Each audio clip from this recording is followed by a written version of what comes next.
Okay, so thank you very much. Today also we will have a education session together with all our leaders and also our Mr. Sobi. So me and also Reverend Sto is in the Mr. Sobi's house. We are staying different room. So really Mr. Sobi welcomed us well. Delicious coffee, juice, snack. Already we are happy. Good starting. See, when you invite me there, you give me a lot of things. I had to double it.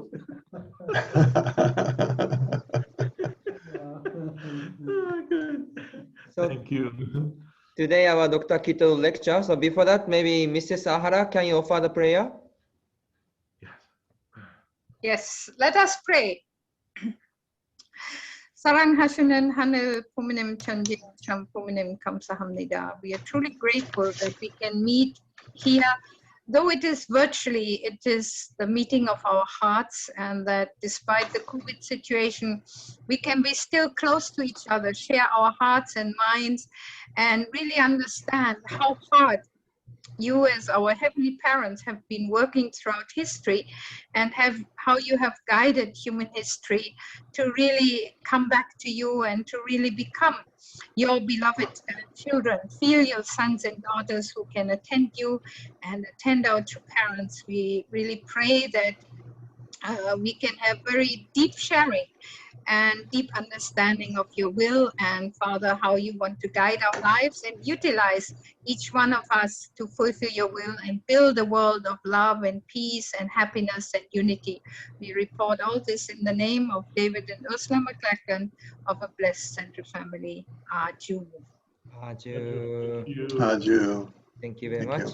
Thanks. So last week, our Reverend Stone shared a message talking about the history and indemnity, elder brother and younger sister's relationship, Adam's family, Cain and Abel, or Noah's family, all history matter studied last session. And today, continuation of those things. So DrKittel will share the advance about next story. So I hope we have a great time, and I hope also Mr. Sobi also can receive many realization or many understanding. So now is the time to listen our DrKittel lecture. So let's welcome our Dr. Robert Kittel. Let's welcome Dr. Kittel. Thank you. Again, greetings to Mr. Sobi and also the other staff. As Ahara was praying, I opened my eyes, sorry. And I wrote down the thought that came into my mind at that time. And it was the things that we do on earth here have a big impact on our ancestors in the spiritual world. And we've talked about that before, and especially it's important for us to take kind of really full responsibility and realize that decisions that we make are not just for ourselves, but actually have much, much broader and larger impact. So let us begin. I think you can see my slides, correct? Yes. Yes. Yes. Okay, so that is the topic of this presentation, the mission of the Messiah. And different religions have different names, but there is somehow more to come and more to be given, and God will choose, prepare, and raise up people for that specific purpose. So last week, Greg talked about the history of restoration, and the purpose of that is to understand the foundation that was established for God's providence to really take off. This is like underground, this foundation, and no one really understood well. Even Christians and even Jews do not understand their own history as well as Father Moon's explanation, because he didn't get it from research of scriptures. He got it from revelation. And so when we look at the history of restoration, there are certain conclusions that we can draw. One, God is a God of principles. He works by his principles. He doesn't violate his principles. And that's why history of restoration has taken so long, is because God will work by principles. This means God is involved in human history. He's not looking on and just kind of watching, but he is a participant in human history with us, a very important component of understanding God's heart. So this means the suffering of humankind is the suffering of God. He's not separate from it and at a distance. He is a participant of that. Next, man's participation is also essential. We should not just wait and let history unfold. That's not what we have to do. We need to understand the purpose and direction. The next one, history has a purpose and direction. When we understand that purpose and understand that direction, then we can more fully participate and advance God's providence more quickly. So these are the main kind of assumptions that we can draw from understanding history, and why Father Moon goes so much into human history to explain these concepts for us. So Adam's position, the first man, if the fall had not, and I emphasize that, had not occurred, then Adam and Eve would have been the true parents of all humankind. They would have been our first original ancestors of goodness centered on God. They would have been the original ancestors of goodness, connecting us to God through their lineage. So our connection to God would be through this lineage. And it's not just a DNA thing, but it's a cultural, it's a historical, it's an education, the education, and all of that would be going with that. So to summarize my lecture, and I could probably end after the next slide, the mission of the Messiah is to become our original true parent, because that was the purpose of creation. God wanted us to live together in families, husband and wife, the children, grandchildren, aunts and uncles. And that was his ideal, because God's love, the multi-dimensional element of God's love, can be fully expressed in all of these relationships. And this becomes the glue that holds families and societies together. God then becomes part and parcel of the family, the society, and the nation and the world. So that's the conclusion, actually. I could end now, but let me continue. I have a few more details to talk about. Let's begin by reviewing the fall. I know we've studied it before, so this will be a quick review. I will not go into the entirety, but kind of highlight the main points. Our original human ancestors, one man and one woman, their responsibility was to keep faith in God's commandment, and by that they would build a relationship with God individually. They would maintain their purity while they are individual, and then they would get married and become the first parents of humankind. Our original true parents should have been Adam and Eve. But we know that that didn't happen, and we'll talk a little bit about it in just a moment. But what actually happened was they lost faith in the commandment, and they misused love, which means they started another lineage. So Adam and Eve started a lineage on earth that God never wanted and never intended. And that was the lineage of evil, centering on the archangel, or we can say Satan. So this was kind of a synopsis of what happened, the tragedy that what happened. Because of the fall, we became good and evil. Originally, we are created by God, only good. But now evil becomes part of our character. Human beings are conflicted between good and evil. This is not our original position, but this is a result of the fall of man. The consequences of the fall. We've talked about this before. There were two fundamental principles that God is working with and by in order for the creation to take place. The dual purpose principle of mind and body. That is the essence of goodness, where we always put the greater good in the higher position and live for the sake of others. The pair system principle of man and woman joining together equally to create true love.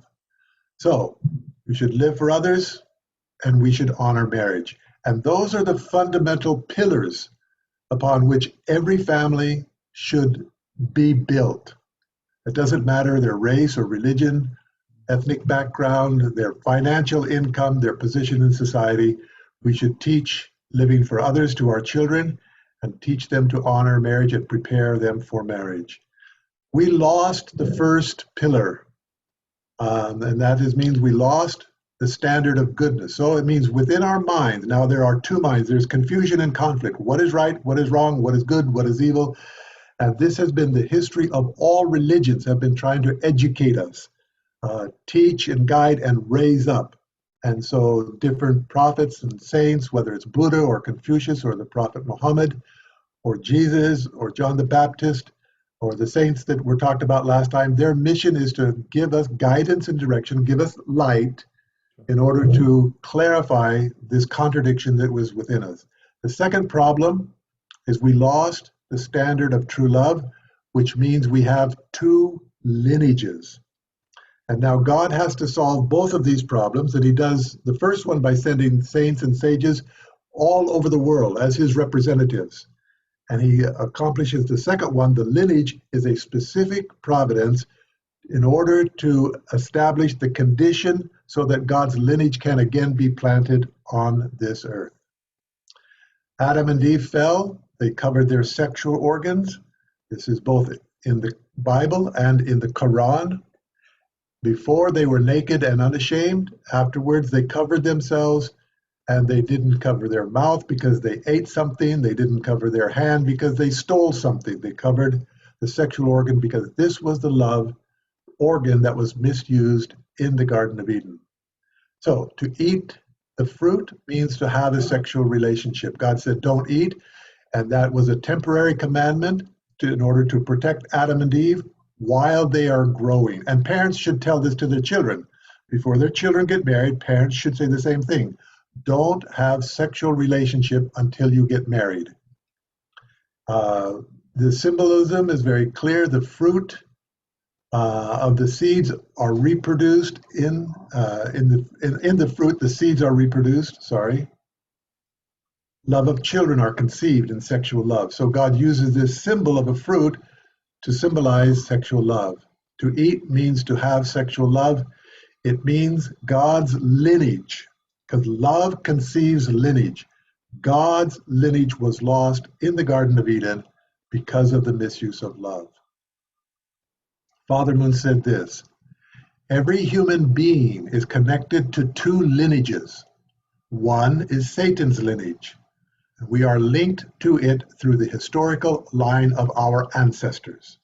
This happened because they had a self-centered conscience. They were selfish. Then what is the other lineage, God's lineage, about? It is to live not for oneself, but for the sake of the whole. This lineage lives for the sake of others. Father Moon continues, do you know what has pained God's heart most, causing him the greatest grief over the long history since the fall of our first human ancestors? God lost his lineage. And with the loss of his lineage, he lost his right of ownership. So Satan became the owner of this world, or the God, small g, God of this world. Now, God must work to re-establish his lineage on earth, because this was God's original ideal and purpose of creation. So how does he do that? Well, in order to establish that foundation, Greg went through the details that was in the history of restoration. And in this process, the conclusion of this that Greg came about with the last 400 years, the coming of the Messiah. And Father Moon teaches that the Messiah was Jesus. But his position was the last Adam, which it says in the Bible. So this means Jesus' mission is to make atonement, indemnity, for Adam's failure and fulfill Adam's original mission. So that means in order to restore Adam's position, this process of restoration, we need a new Adam. And Father Moon says that new Adam was Jesus. But that's not enough. And this is where Christianity falls short of its understanding. And this is where we get a lot of persecution from Christians because of this. Father Moon said we needed a new Eve also. In other words, in this process, we, with an Adam and an Eve, a new Adam and a new Eve, we can start a new lineage. And that's what God wanted in the very beginning. So people recognize Jesus through their spiritual experiences, revelations, the expectation that the Jewish people had, and many different ways in the very beginning. Christians have a different understanding, but this is what they do not understand. And Father Moon's unique insight, Jesus should have been married. That was absolutely essential for him to fulfill his mission.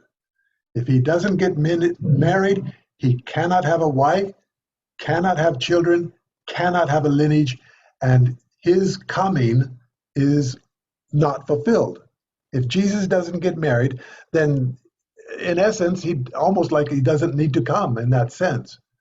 So Christians talk about Jesus as the last Adam, but our question, if Jesus is the last Adam, where is the last Eve? Because God is a God of principle. God is not going to violate or change his principles. So if God started the creation with one man and one woman, and he wants to recreate his lineage on earth, he needs a man and a woman. A man by himself is simply not enough.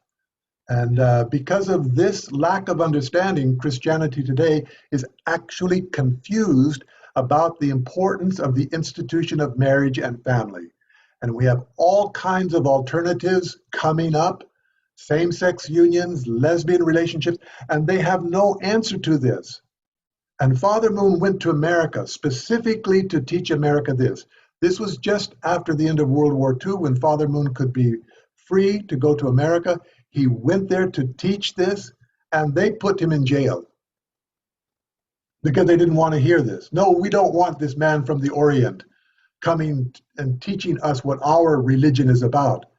And so they closed their ears and closed their eyes and sought for ways to persecute him and throw him in jail. This is one of the main reasons that Father went to jail. He said Jesus should have been married. And that if Christianity in America could have understood that, at least listen. But they judged without listening. They just condemned without deeper understanding. Mr. Soba, you are taking time to study and to understand this is exactly the right thing because your decision will impact, of course, all of your community. And you're not taking it lightly. But they didn't do this in America. They just condemned. Oh, Jesus should have been married. Let's throw this man in jail. And that's why he went to prison. So celibacy, the culture that was prepared for Jesus, is the Jewish tradition. Celibacy is not part of the Jewish tradition. I think it's quite similar to the Mandaean culture. Honestly, I don't know. I would have to ask an expert, but my feeling in cursory study is it's similar. But let me show you the Jewish community in its understanding of marriage. To be fruitful and multiply at the very beginning of the Bible are taken as covenants. Marriage with this view in mind is a duty incumbent upon every adult Jew. Marriage is not an option for Jews. The Talmud, the Jewish scripture, stipulates that a husband who refrains from sexual relationships with his wife may be taken by her as grounds for divorce because she can't multiply and have children.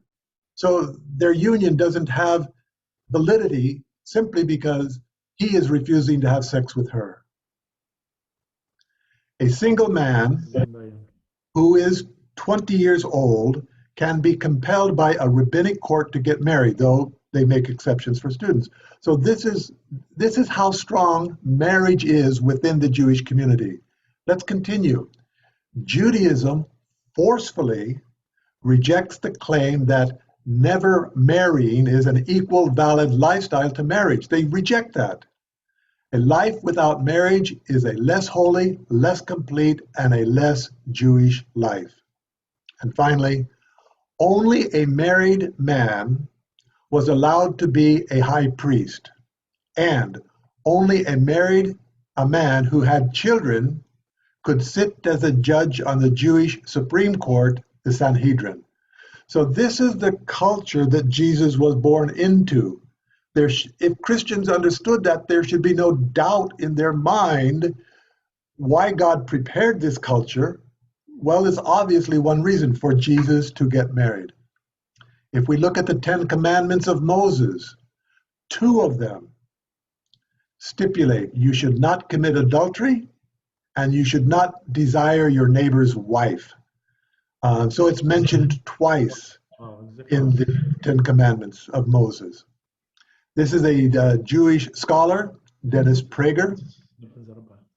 He talks about Judaism's sexual revolution.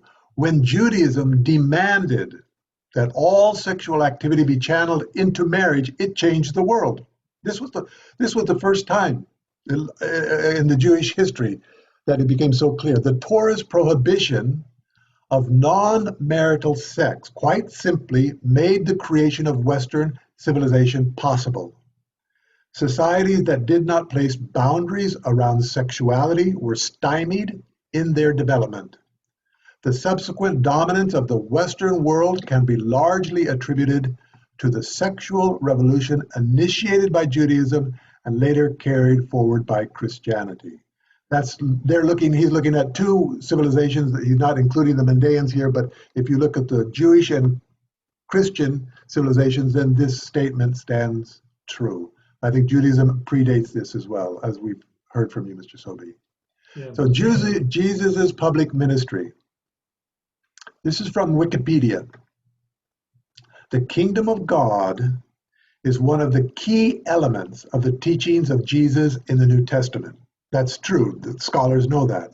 Jesus spoke frequently of God's kingdom. However, within the New Testament, nowhere does Jesus appear to clearly define the concept. And so, for 2,000 years since Jesus has come, and the libraries that have been filled with books talking about the Bible, talking about Jesus' ministry, Jesus' teaching, no one understood what he meant when he talked about the kingdom. And this was the thing he talked about the most, and no one understood. Amazing. And they call themselves Christians, but they don't understand what Jesus was talking about. It's Father Moon gave this insight. This is now Father Moon's deep insight I share with you.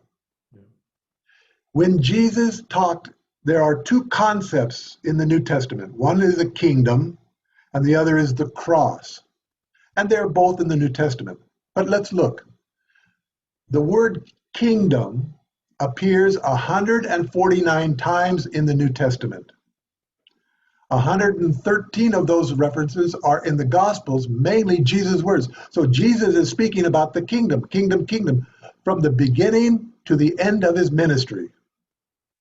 What about the cross? That word appears 32 times in the New Testament, 15 of them in the letters.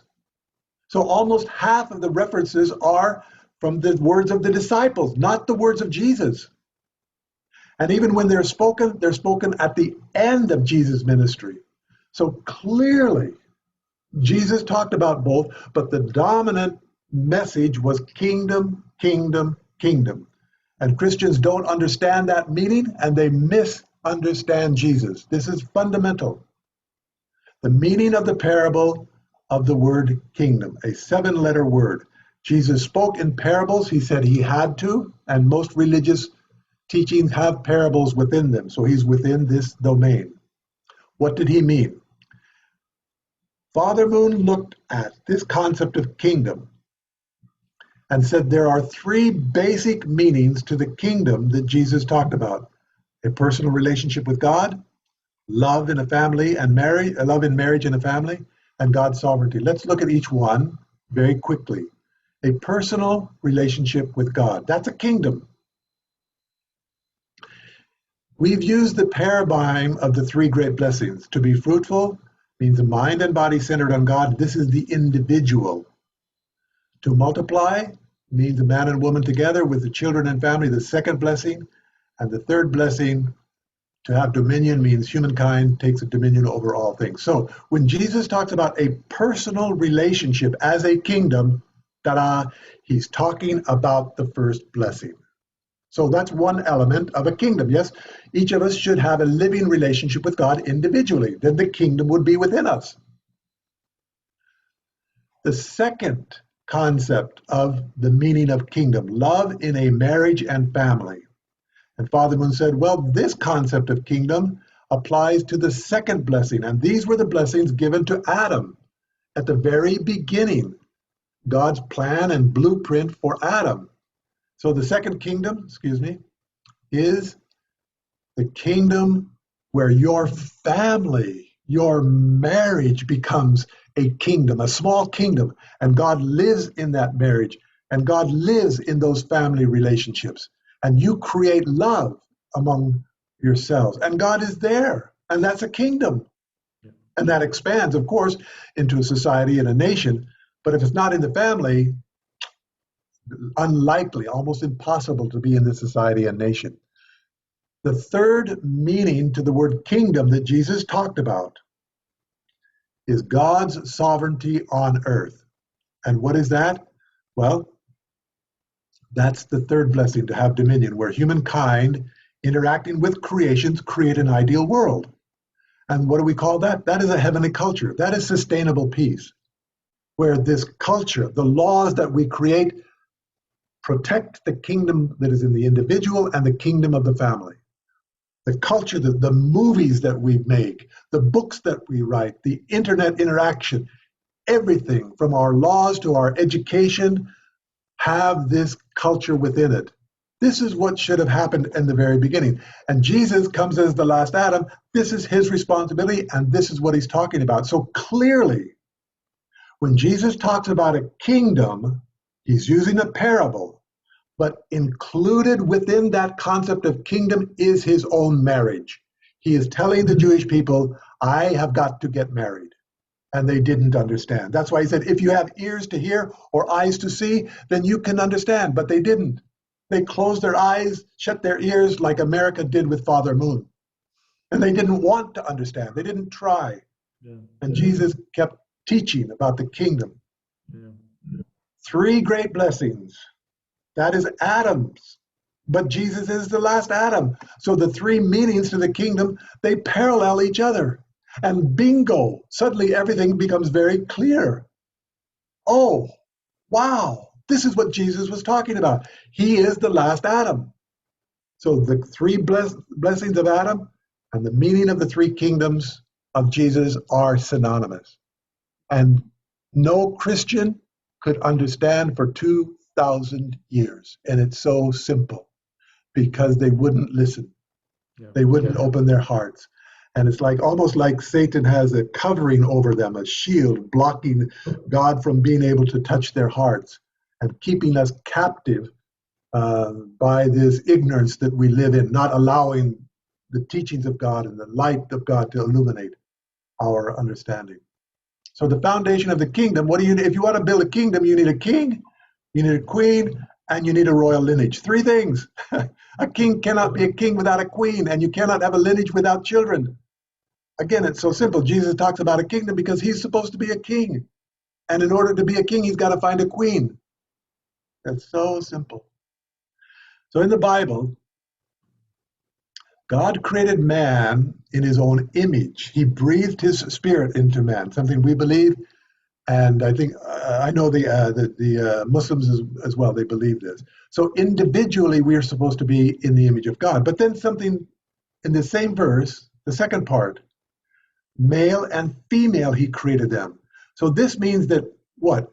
The question is, are we created in the image of God individually or in the image of God together as a man and a woman? Because that's what that verse says. The answer is clearly both. It's not one or the other. You don't get to choose. We need to make ourselves individually in the image of God. And then when we do so and get married, then the union between a man and woman can reflect more the nature of God, because you've got the complementarity of man and woman together. And if we look, God bless them, these are the three great blessings. But what this means, going back to this same reference of these blessings, each individual should be in the image of God to be fruitful. Man and woman together should be in the image of God.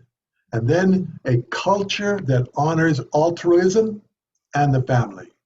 And that's the kingdom. So in order to build the kingdom, you have to have the first and second blessing. You cannot build God's kingdom just with the third blessing. Let's just create this ideal world. Without the first and second blessing, it is impossible.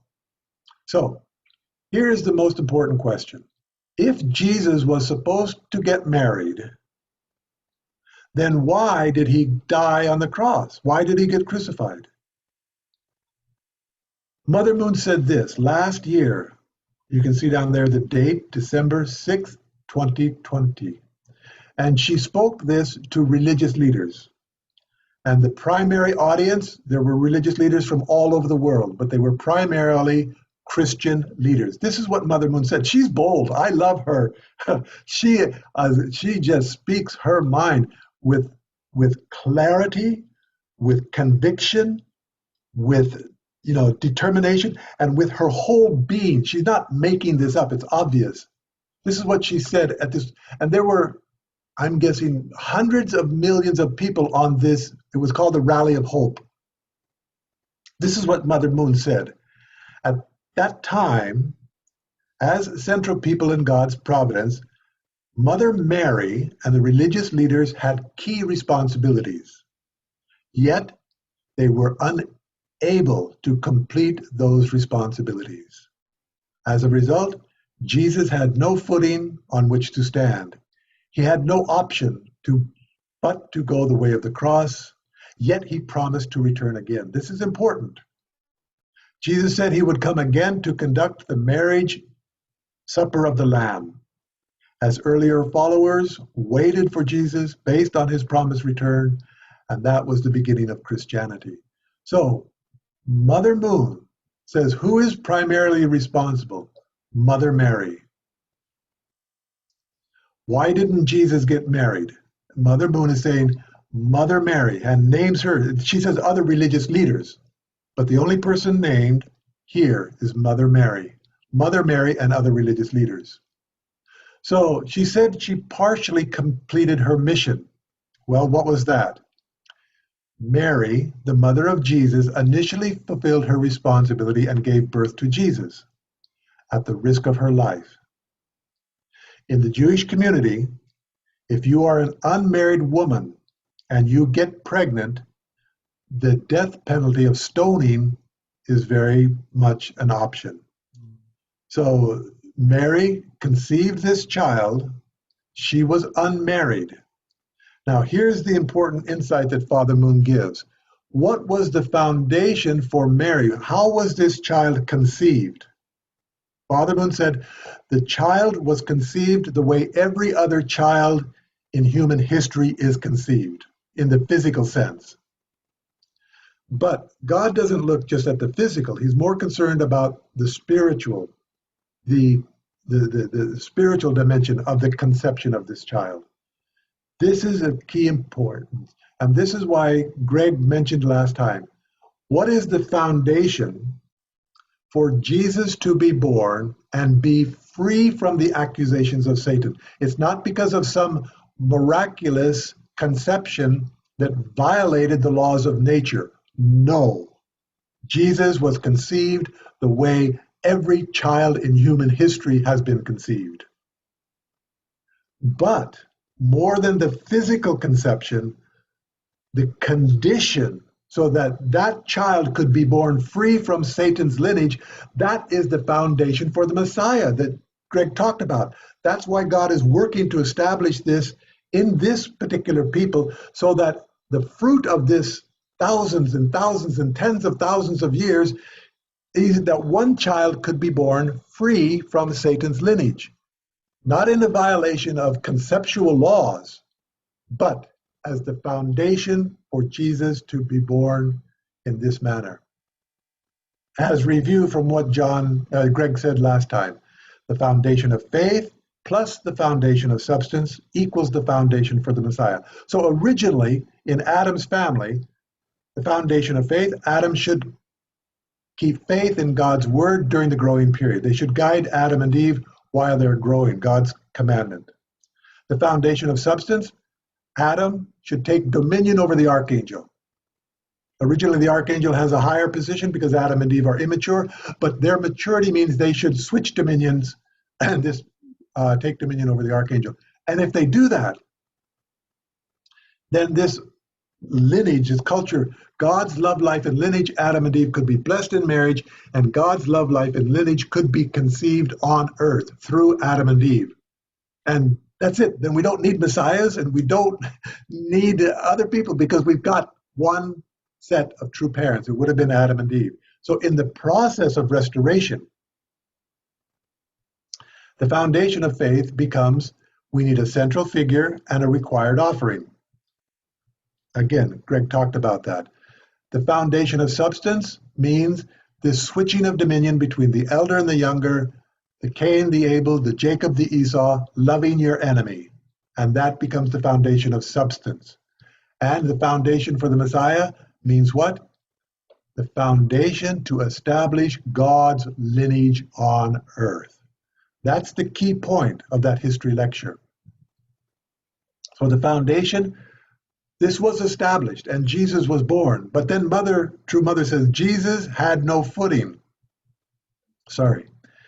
Jesus had no footing. It means because he was not understood and accepted, because he never got married, this foundation that was prepared for him is lost.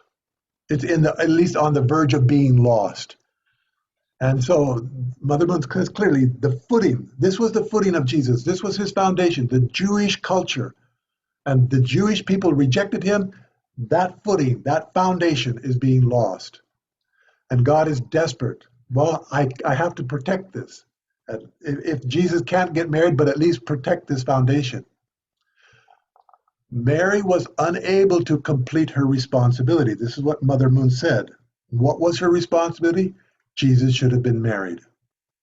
Jesus should have been married. This is Michelangelo's statue of Jesus and Mary. Jesus is dead. He has been killed, and it's before he gets buried or put in the stone. And Mary is holding Jesus. And the name that Michelangelo gave is Pietà, pity. Why is this a pitiful situation? Because Mary has to look on to the dead body of her son. No parent wants to do that. Instead, she would be most joyful, and every parent would, if he had been married and they had grandchildren. So what happened? Was Jesus' crucifixion prophesied? Yes, it was. Was the crucifixion God's will? Yes, it was. If Jesus was supposed to get married, then how could the crucifixion be God's will? Father Moon gives unique insight into Jesus' life and ministry, and gets persecuted because of it. Why did Jesus die on the cross? There are two reasons for his death. Number one, to protect the foundation for the Messiah, or what Mother Moon calls his footing. This was the foundation, this was the footing on which Jesus was born, and born into this culture, this Jewish culture. The crucifixion protects the foundation for the Messiah. That's critically important. The worst case scenario is this. If, it's a big if, Jesus cannot get married, thereby unable to fulfill his original mission, and if Jesus does not go the way of the cross, so he's not married, and there's no condition of indemnity to cover the faithlessness of the Jewish people, then God's providence would be lost. The footing on which Jesus would stand is lost. And this is what God has to protect. So the first condition is Jesus protects this foundation for the Messiah. The second condition of why Jesus had to be crucified, it opens God's worldwide providence for the second coming. All right, let's look again. The crucifixion of Jesus protects the foundation for the Messiah. That's part of it. The other part is it opens the world level providence for the second coming. In other words, whoops, let me go back here. I want to show this. I didn't realize that does that.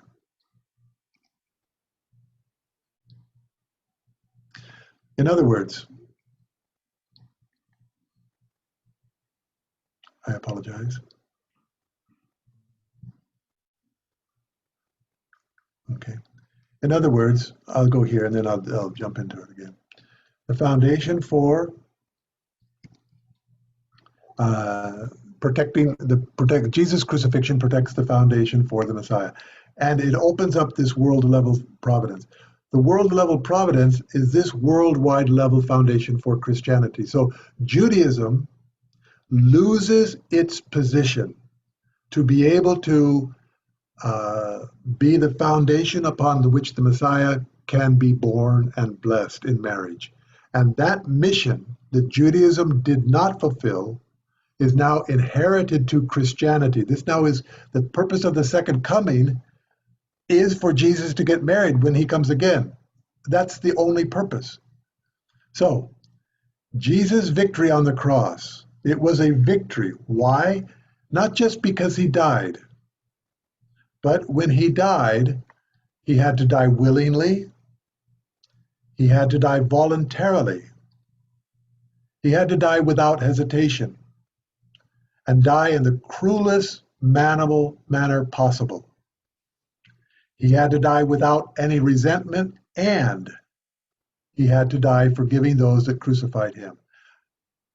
This was the condition that Jesus established in order to protect the foundation and allow God's providence to continue.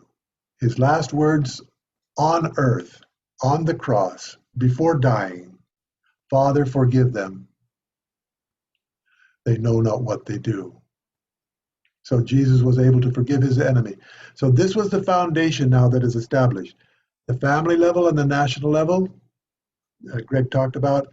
I don't know if we'll have time to go into the history of the world level of Christianity, but as you will see, there are parallels that are taking place between these providential histories. The same purpose is that when the second coming takes place, he should get married. So the victory of the cross is this: Jesus had absolute faith in God, whether it was a kingdom or whether it was a cross, he would follow God's will. God's providence would continue to the world level through Christianity. Jesus could resurrect spiritually, the Holy Spirit could come, and most important is the second coming. Let me talk about the second coming as we conclude. This is actually an image of the second coming that I found on the internet, and I thought it explains what really Father Moon is talking about, that Jesus should get married.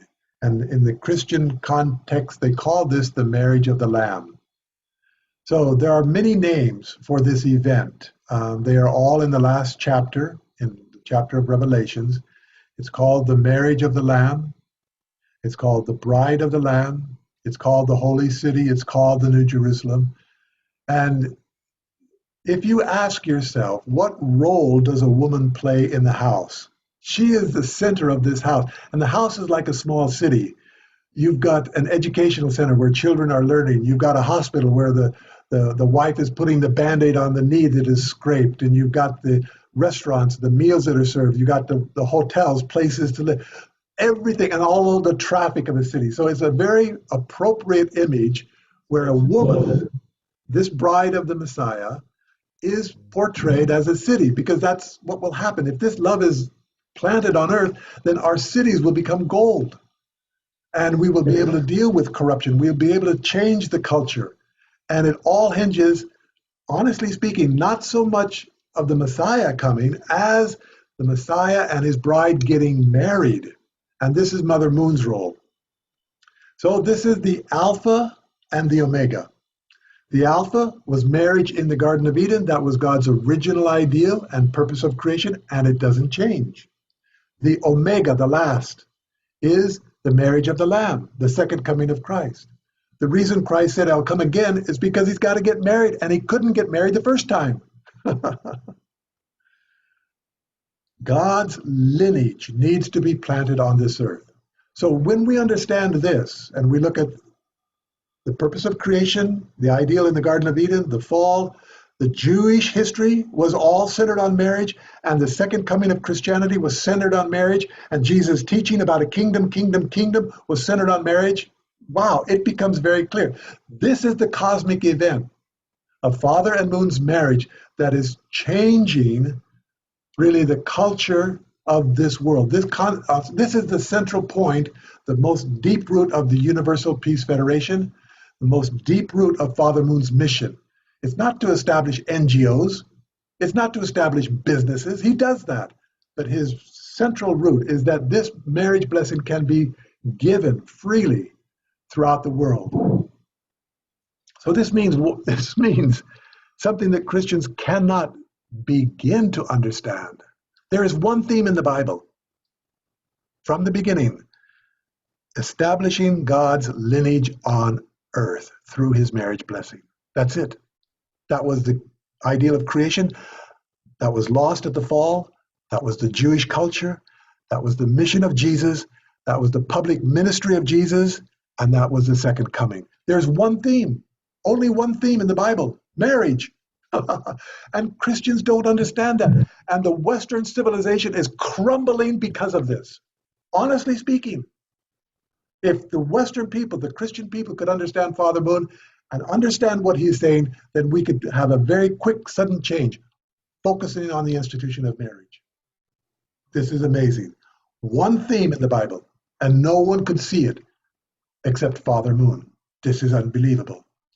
So the marriage that we're talking about, Mr. Sobey, is not a legal marriage. That's reserved for priests. It has nothing to do with a legal marriage. We're not going to arrange marriages for people in your community. That's not our desire at all. We're not going to take unmarried couples and get them married. We're not going to do that. It's God's blessing to your marriage, family, and lineage. So this is what God wanted in the very beginning, and this is what the marriage blessing is about.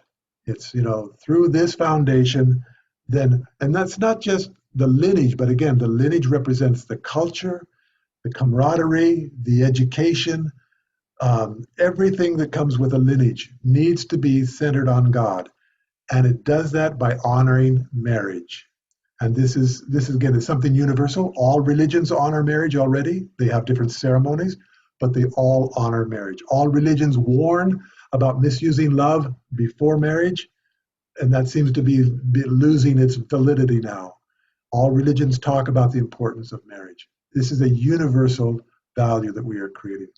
I want to thank you for your time together and allowing me to share this with you. Thank you very much, DrKittel.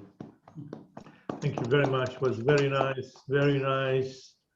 You're educating us always, every week, which is really important speech. And then it is very effective and very clear and very right. So yes, I think, see, in every religion, especially Mandaean religion, for example, they have to get married. They have to make a family. Otherwise, they still, I mean, Mandaean, but not 100%, like, half. The marriage is half of the, yes, half of the, when you're married, you're complete. And it is very important also to be, pure before your marriage. You allowed to do, whatever you want to do with your wife, or your, the wife will do with her husband, and not before. Has to be like virgin. You have to be virgin, and then, to be. Otherwise, no. Especially Mandaean, a woman cannot marry, or we cannot marry a woman if she is not virgin. Simple as that. And the point is, before, when they're getting married, they sign everything, they go to the church, they finishing before they go to the house together or something. There's a special lady to check on the ladies. But this is a lady. But the problem with men's, of course, he has to be pure, but no one can check. Yeah. They check if he is Mandaean or not. Yes, this is the thing. So this is a very important thing, I think. And 100% I'm sure everybody like Father Moon, he is more or less, or maybe yes, not more or less, 100%, which I believe, he's like a prophet. People who think like that, this is a prophet mind. Correct. Yes, it's a prophet mind, and then God creating us, create all these millions of people. One every billion person, maybe one person becomes like Father Moon. So this is what he thinks, this is what he's teaching to the world. It means he's a prophet. Yeah, a prophet before, yes, they say like coming from the God, but no one see they are coming, they don't come like a rain from the God. It will put in you the right thing. People, they love you, they love your way, how you talk, what you do in this life, how much you spend of this life. That's our prophet. This is the prophet, I think. This is what I think. To do the right thing, if you are a good person, everybody love you the way you are going, you sacrifice, you do a lot of good thing in your life. That's it. Now we are what we talk about prophets or Messiah, we talk about what they are good, what they done. They done good, they sacrifice, they don't harm people, they do, a right thing in their life. Wow. Father Moon got all this. Yes. And there is like, there is a people also out there, good people, a lot of good people, but you cannot find them. They don't have ability to come out and show themselves. Yes. There's a lot of people they sacrifice, really, good. I meet a lot, as you know, with my community. I have people like so good, better than myself, but they don't have ability to come out and show that they can't do it. That's it, simple as that. But they are good. We know it's good. But when you see somebody with power and he do these good things, it means he is like prophet. Oh, he is a prophet. No different. So very good, really. Yeah. And then we had, for example, last week we've been fasting all these 6 days. Today, I think we just finished. Yes, 6 days. Creation of the earth. We call it Benja. And then we don't do like everything, like social life, not drinking, not sleep with the with the wife. Like more or less like how we stay like 40 days.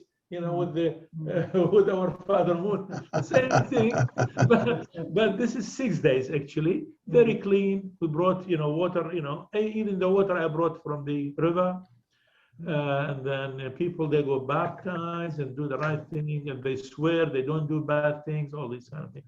So it was 6 days. We don't eat meat, anything with with spirit. We don't eat it. It was very nice days, actually beautiful, yeah. And before that also was 5 days, was like, we say it is not clean days. We have to take care of everything and spiritual things, which is very good.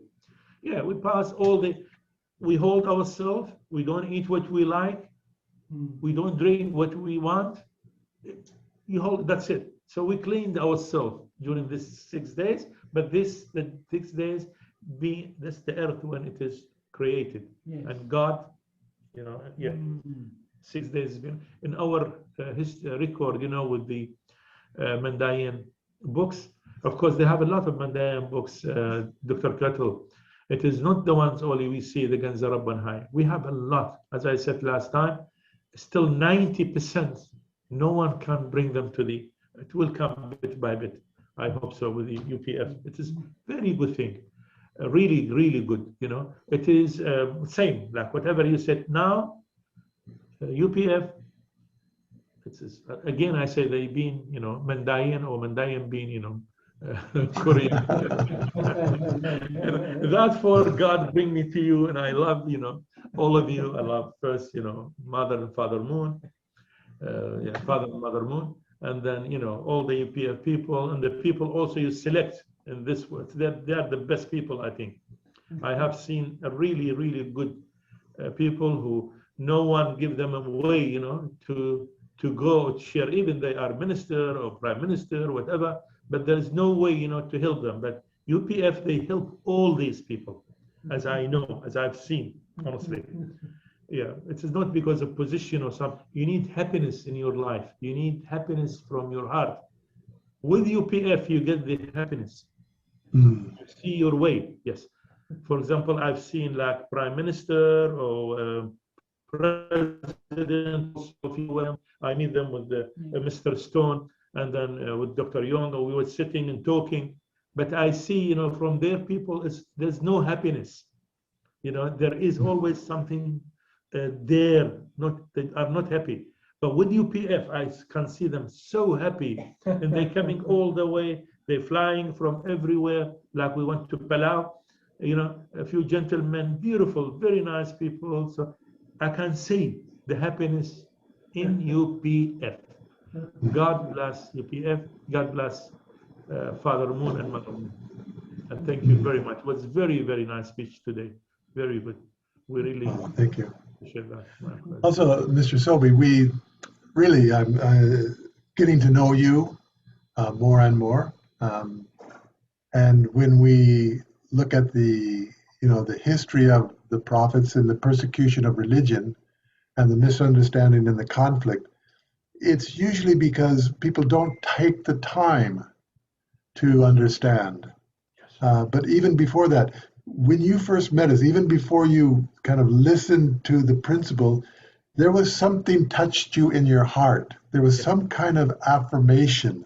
And then the education is supplementing or complementing that spiritual, artistic relationship that you had in the beginning.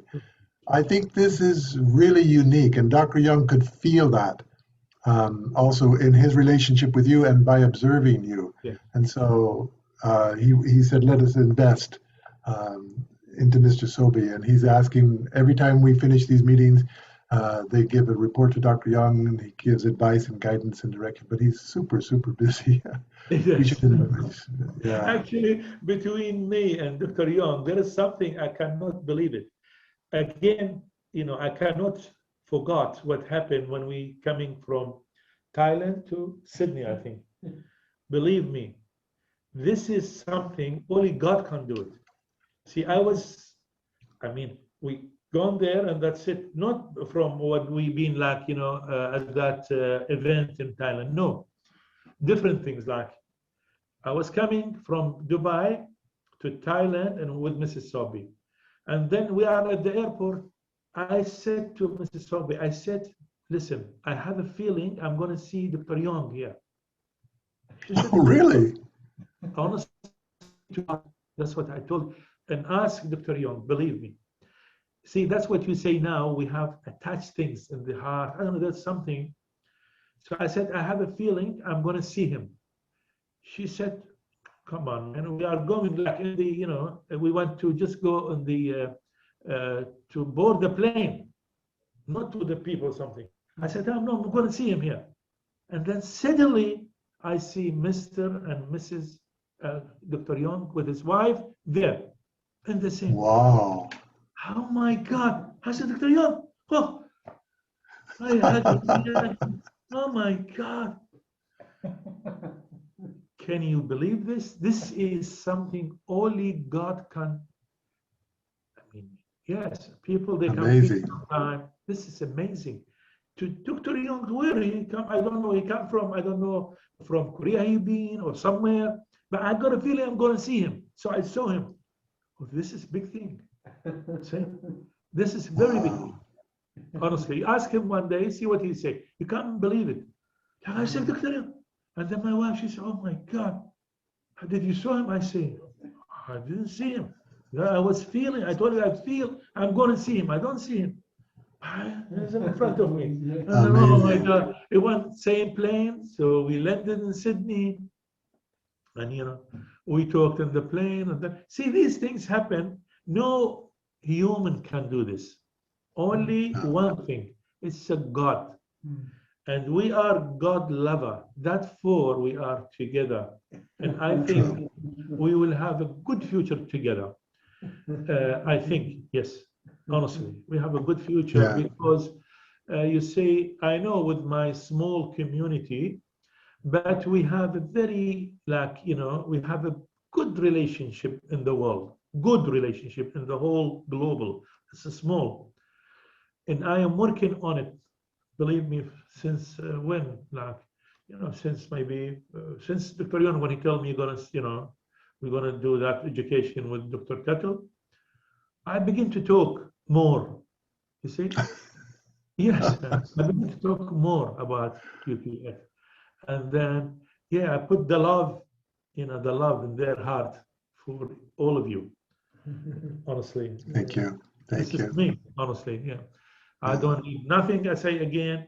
I don't need names. I don't need nothing in this life. Everything God gave me, everything I need in this life. And I don't think no king and no president around the world and no like me what he gave me. He gave me the happiness in my heart, which is the most important thing in this life is the happiness. He gave me the health. Me, my children, my grandchildren, it's the most, again, important thing. And he gave me the best friend, like DrKittel, like Dr. Young, like O'Hara, like Otaka, like John, like Mrs. Stone. He gave me the best people. So, but there is a heart and there is a God. That's it. We work as we can and then we learn the right thing always. You know, it's a good lesson. When we were in Korea, somebody said, like he was talking there, and he said, "Oh, what's this? Every day the same, same." I say, "No, it is good. Same, same. You have to listen every day, same thing, so you don't forget." Oh, it's true. I mean, yeah. I mean, if you talk to anyone, he said, "Yes, I know all this." But no, it doesn't work like this. I know you know all this, but you have to listen again. You have to put that in your heart and your mind. Yes, this is very important. Like, there is a lot of, you know, say somebody was like, you know, walking in the, you know, in the jungle or something, and he get up in the morning early, very, you know, hungry. He wanted to eat something, so he walked, and then he saw other person. He got like he put things in his wheelbarrow, he go and sell things, you know. He crossed that jungle and then he saw. He said, "Listen, you give me something, let me eat. I'm so hungry, but I told you something, it will be benefit for you." He said, "What is it?" Very simple thing. He gave him something, he eat little, you know, that unless sultanas or, you know, something. They don't have much, you know, at the olden days. He said, "Anybody who walked with you, take his name." We look at him like this. He said, "What are you talking about?" Of course. This is very easy, simple. But this is a big story. I don't want to bring that. I was going to take like more than 1 hour. This is very, very good education also. So he said, "Yeah, no problem. I know this." Okay. And then he walked. He walked in that gentleman, he know there is a small creek. He cannot, you know, cross the creek unless he need help. He walked without, he didn't take his name. Hey, oh yeah. He said, well, what do you want? He said, I'm shouting and shouting. You are not helping me. He said, I didn't tell you who anybody, walk with you. Take his name. Oh, I'm sorry. See, person, he has to listen. I mean, I don't want to bring more and more. It's a long story. A lot of things, beautiful stories. When we sit down one day together on the, on the lunch or dinner, and then we talk this. We go to that because we'll go to that. We'll go to the Lebanese restaurant again. That was pretty good. Come on, please. It was very nice, really nice. Everybody in your regard, everybody was happy, always that day. Very nice, really. Yeah. Good to be with a friend, and really good, really good. I'll send you some picture one day also. Let's see what is the time. Yeah. So please, if you see Dr. Young, send him my best regard. If you talk to him, because these days I can't reach him or something, but I will, work on it. Okay. And I miss him so much, really, Yeah. DrKittel. Yeah. Hara, maybe your comment? Yeah, I really thank you, Dr. Kittel. I think this was excellent. Continuing what is really God's purpose is to build the kingdom, and within us, in our hearts, that kind of happiness, feeling love with God, our creator, and then in our family, and then in our society, the culture, this kind of heavenly culture. And we can really see how Mother Moon is really trying, continuing the legacy they created together as a couple, but then she's building on it, and continuing, so that really this kind of heavenly culture can become the culture of this world, and really starting from the inside of us, and then inside of our families, and expand to the society, nation, and world. So I think that feeling of love and closeness and heart among us, that's the beginning. True. What we have to do is share it with others so it can expand, that other people can also share that heart and love and happiness. Yes. Because if we just keep it for ourselves, no good. It's selfish. We enjoy it, but we don't want to share it with others.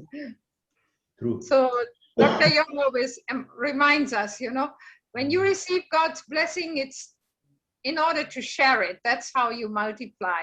That's the way. Yeah. We and say then how you maintain it. We say in our book, if you know something and you keep it for yourself, you will be punished from God. You cannot, if you know things, you have to pass it for others. 100% a good thing. Yeah, you keep it for yourself, you'll be punished. That's good. True. Thank you. Reverend Stone, do you have some comment, Reverend Stone? Oh yeah, well, just thank you so much, Dr. Kittel, for all the work you did to make that presentation, and I think we can see so many common bases, like with the Mandaean faith, the incredible focus on the family, and the purification of the individual, the sexual purity. It's so beautiful, and I think Father Moon is bringing it together into a world level result of God's plan for all the different faiths coming together to create this one family under God, where we can live with God in our hearts, in our families, in our nations, and relationship between nations. And this is our vision right now.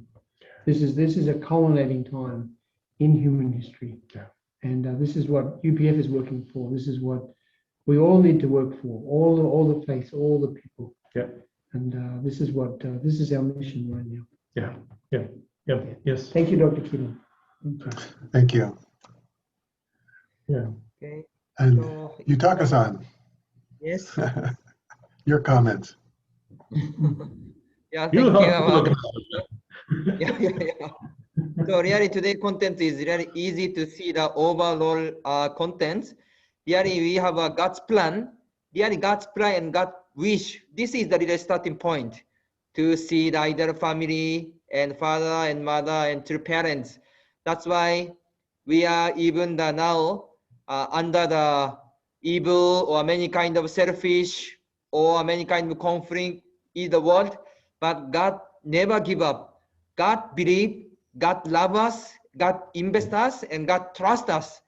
That's why we can come together and the Father Moon and Mother Moon initiated to centering on this God's vision and will, and we are gathered together. That's why I believe through our UPF, through our connection or commitment or liberation, surely we can fulfill together with one family, centering on our heavenly parents, true parents, and all people is our brothers and sisters and family in the world.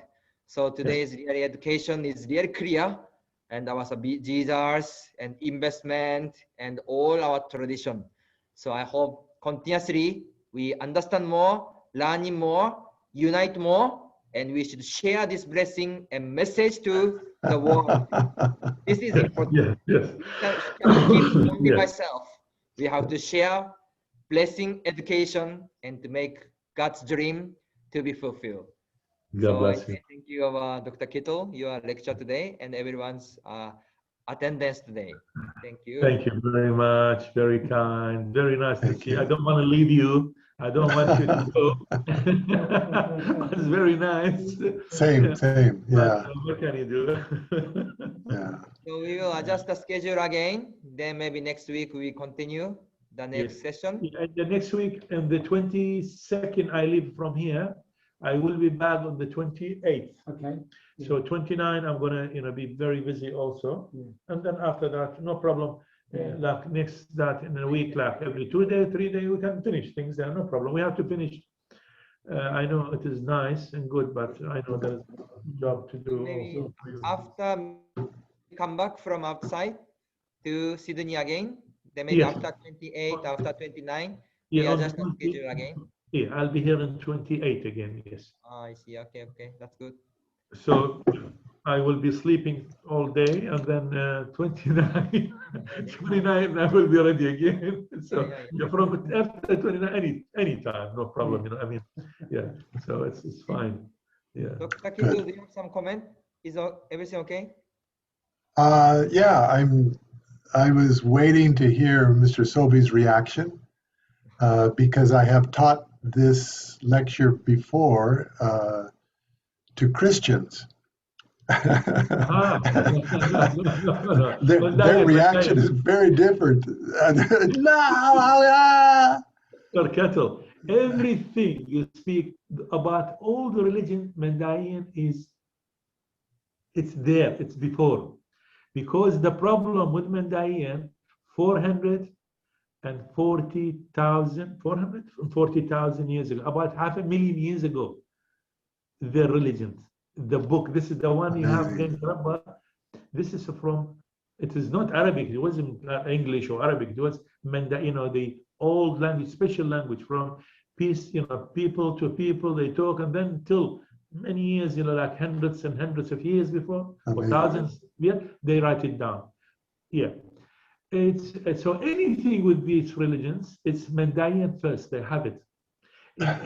Yeah, honestly. and because the problem, no, we can't say, if you prove Mandaean is the first, that means the other religion, they didn't, show them why, there will be problem. Therefore, they keep all the book.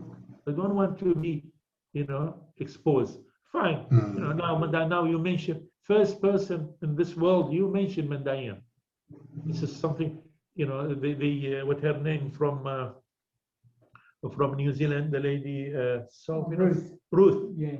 First lady, and first thing like she talked about Mandaean outside, which is very good. We've been in Korea at that time. This is a great thing. This is history. After that, yourself now you are talking about Mandaean, and then when we finish, every time we sit like we have a gathering with my people, I said, DrKittel talks about Mandaean, so and so and so. So people, they have now more and more and more. Yes, we have the book that goes to United Nations, whatever, we talk, I give them all, you know, but still you need people behind you. I mean, UPF is behind Mandayan, simple as that. No, that's it. I can't see. Exactly.